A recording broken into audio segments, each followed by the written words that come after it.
आप सभी का आज की कक्षा में स्वागत है।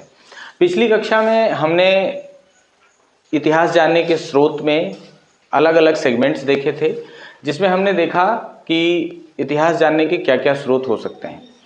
उसमें हमने देखा था कि हम अभिलेखों से भी इतिहास की जानकारी प्राप्त करते हैं, सिक्कों से और मोहरों से जानकारी प्राप्त करते हैं। ये हमारे पुरातात्विक साक्ष्य थे।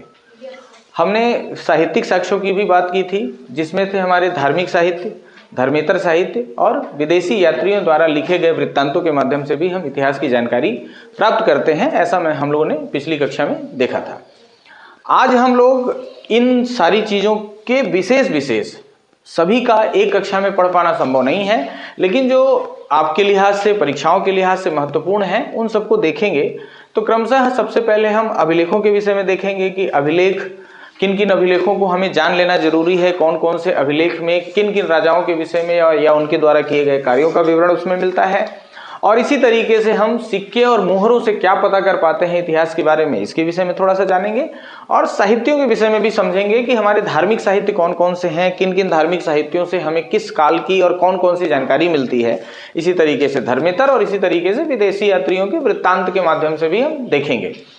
साथ ही साथ इस कक्षा में हम ये भी समझेंगे कि हमारे इतिहास का जो कालक्रम है वो कैसे निर्धारित होता है, कौन सी डेट किस चीज़ के लिए लिखी जाती है। कहने का मतलब कि जिन तिथियों का प्रयोग हम करते हैं कि वो तिथियां हैं क्या। इतिहास की समझ के लिए ये भी हमारे लिए बहुत महत्वपूर्ण होता है कि हम जिन तिथियों का उल्लेख करते हैं अपने लेखन में, वो तिथियां कैसे बनी, कब बनी और कब से उनकी गणना होती है। इस विषय में भी हम थोड़ी सी जानकारी प्राप्त करेंगे।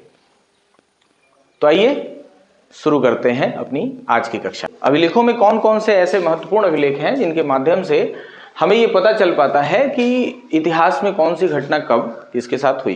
तो हम सबसे पहले देखेंगे अभिलेख को। अभिलेख में अशोक का रोमनदेही का अभिलेख ये महत्वपूर्ण माना जाता है। ये परीक्षाओं में बार बार पूछा भी गया है कि अशोक के रोमनदेही अभिलेख से क्या हमें प्राप्त होता है। तो अशोक का जो रोमनदेही का अभिलेख है, रोमनदेही एक जगह का नाम है जो नेपाल में पड़ता है, वहां पे जो अभिलेख में इन्होंने लिखा है, तो उस लेखन में ये पता चलता है कि ये उपज का 8वां भाग कर के रूप में प्राप्त करते थे।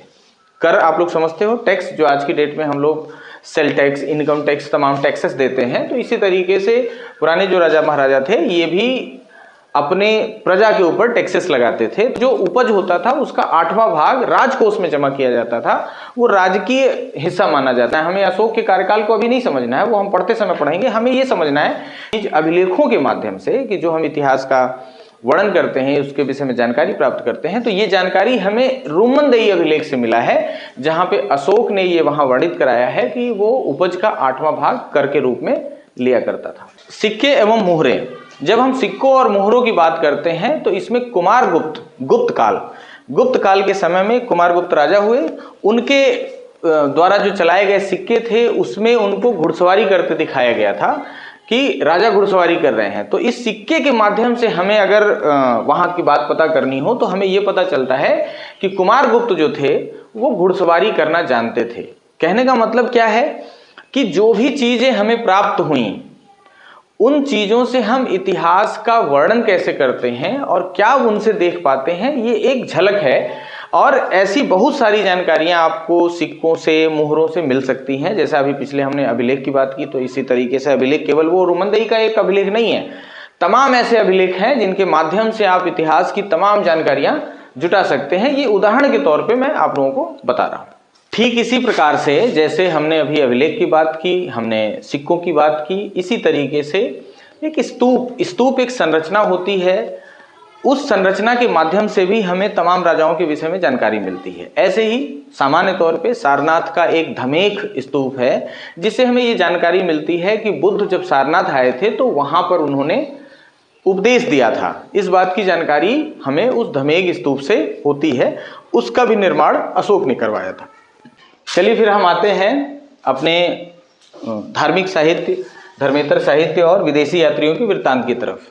जैसा कि हमने कल डिस्कस किया था पिछली कक्षा में कि अभिलेख, सिक्के और मोहरे के बाद हम साहित्य के विषय में बात करेंगे। साहित्य को हम लोगों ने 3 पार्ट में डिवाइड किया था। एक धार्मिक साहित्य था, धर्मेतर साहित्य था और विदेशी यात्रियों के वृत्तांत थे।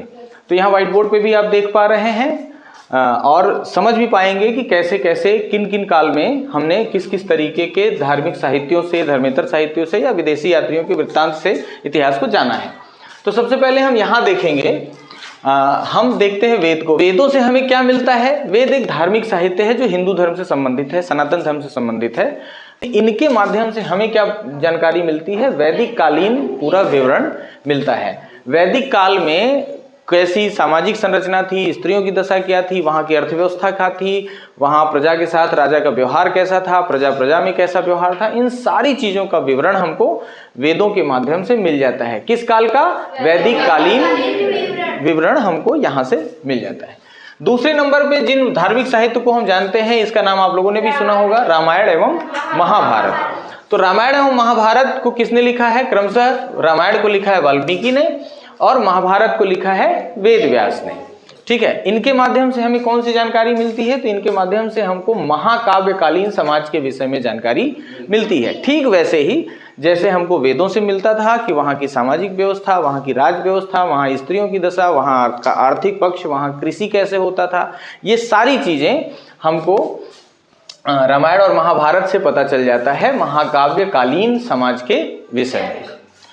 और हम आते हैं अगर जैन और बौद्ध साहित्य के विषय में आते हैं, तो जैन और बौद्ध साहित्य को सामान्य तौर पे जातक कथाएं भी कहा जाता है। इन जातक कथाओं में हमें क्या मिलता है?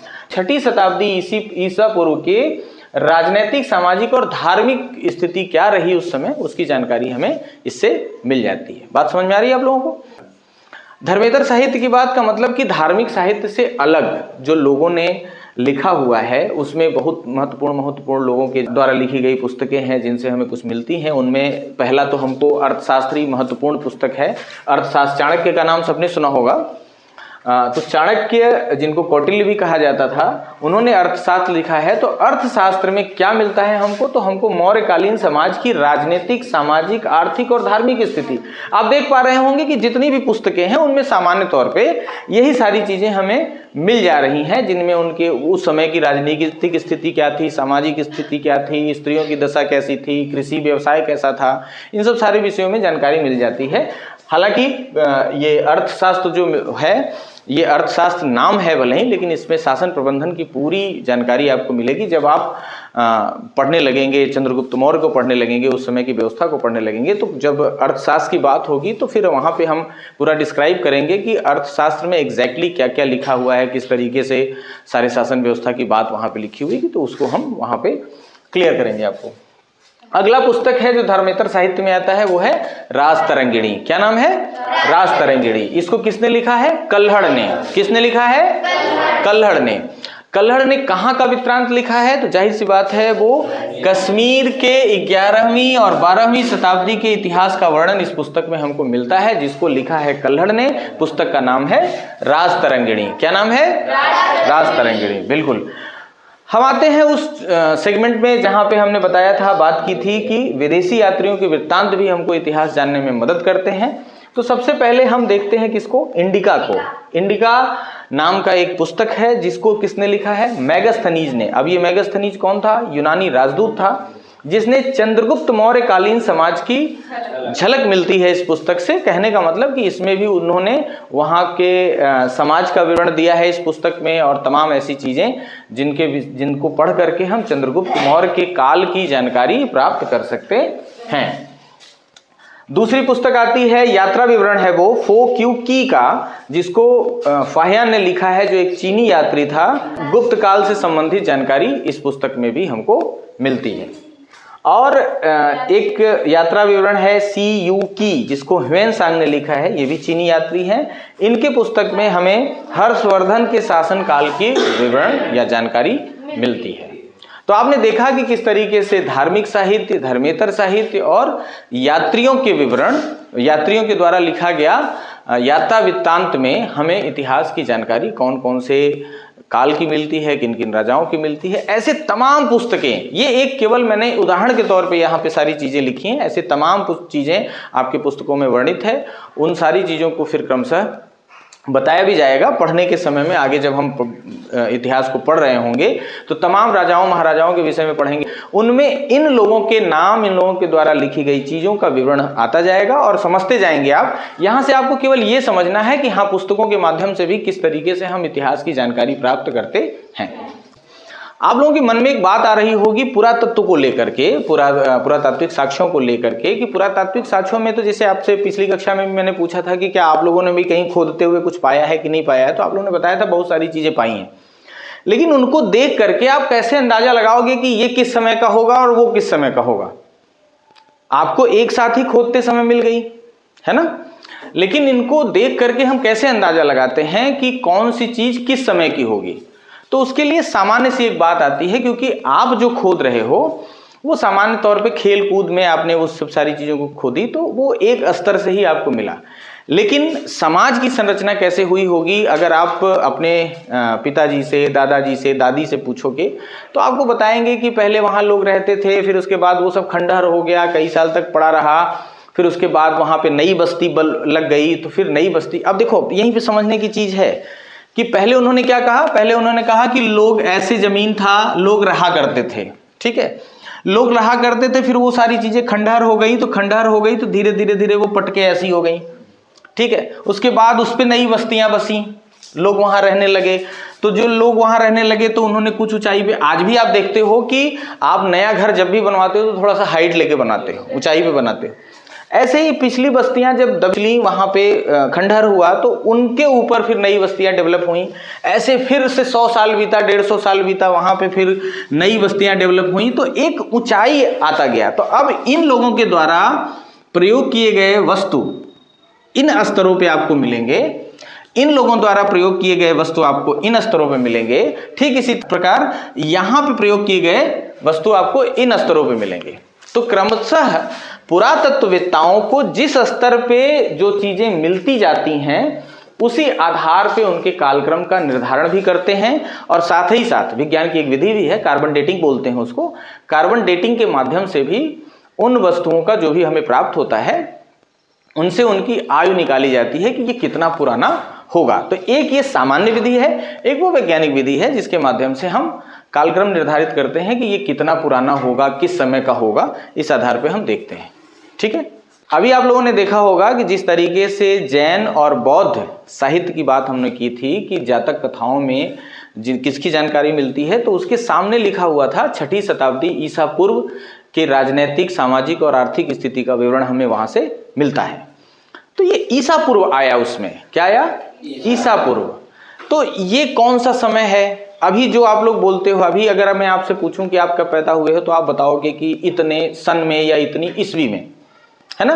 तो ये ईस्वी और ईसा पूर्व का क्या माजरा है, किस तरीके से हम इसको समझेंगे? तो इसको सामान्य तौर पे भाषा में ऐसे समझते हैं कि एक ईसाई धर्म के में एक ईसा मसीह, नाम सुना होगा आपने, ईसा मसीह होते थे। तो ईसा मसीह के जन्म से बाद वाले को हम ईस्वी बोलते हैं, और ईसा मसीह के जन्म से पूर्व वाले को हम ईस्वी पूर्व बोलते हैं या ईसा पूर्व बोलते हैं। ईसा मसीह, ईसा पूर्व। इंग्लिश में उसको क्या कहते हैं?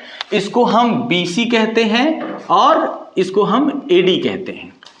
ईसा मसीह से पूर्व, बिफोर क्राइस्ट, और ईसा मसीह के बाद एनो डोमिनी, क्या कहते हैं? Anno Domini, A for Anno, D for Domini, और यहां पर B for before, C for Christ.